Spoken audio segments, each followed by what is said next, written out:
Forest and Bird is hailing a decision by the Department of Conservation to try to stop a Northland wetland being mined for kauri resin and wax. Northland Regional Council granted resource consents for a company to dig up 400 hectares of Kaimaumau wetland. Now, Forest and Bird filed a High Court application in October seeking to overturn those consents, and yesterday DOC filed a similar application. We can talk with Forest and Bird's Chief Executive Kevin Hague. He's in the Wellington studio. Kia ora. Kia ora, Susie. So you filed this appeal some time ago. Why has it taken DOC so long? Well, I don't know. Certainly one of the things that's been happening over the last year is that DOC has been recovering its capacity to be able to do this kind of work, and we're thrilled that it has. Okay, so the fact that now this is something that's come forward from DOC, is that a bit of a sea change, do you think, as a marker?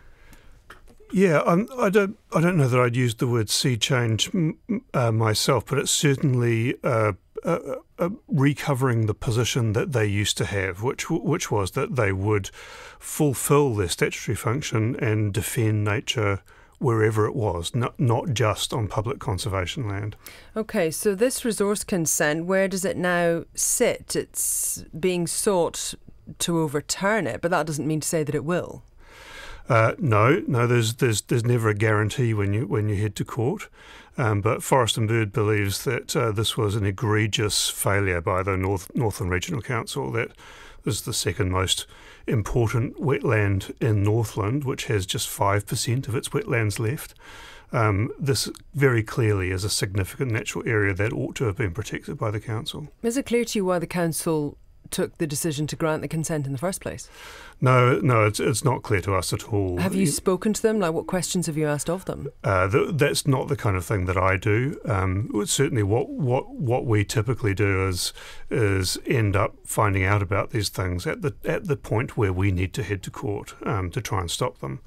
And the legal team at Forest and Bird, who have a pretty great record, are the ones responsible for that work.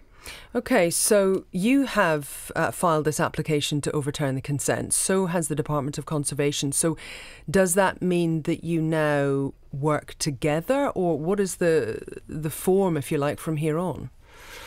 So typically there'll be some level of cooperation between the parties that are appealing a consent. So I would expect that there will be, and certainly one of the absences that we've really missed keenly has been the lack of DOC's expert advice on a number of the cases that we've taken over the years, and to have them back in the room with their experts available to the court, that's a really fantastic step change forward.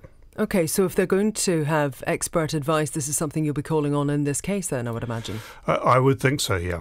Okay, what kind of advice does that actually bring, or what sort of information does that bring forward? Well, without talking about this specific case, in general, in these kinds of cases, there's evidence that's before the court about the value of, or the natural values of a place. So in this case, it might be the fern-bird habitat or the rare orchids that are to be found in that place. So the kinds of things that make the place unique and special. And that evidence will be available to the court. In this case, if we go back a few years to, say, the Denniston case, the department was not present in the case at all. And that meant that its expertise about the extraordinarily high ecological values of the Denniston Plateau simply wasn't available. And the commissioners in that case were clearly exasperated that it wasn't available. So we're thrilled that DOC actually has made the step and has recovered those planners and those scientists, the experts that will enable them to participate in defending nature in future cases as well. Appreciate your time this morning. Thank you for coming into the Wellington studio. That's Forest and Bird Chief Executive Kevin Hague. It's 29 minutes to 9.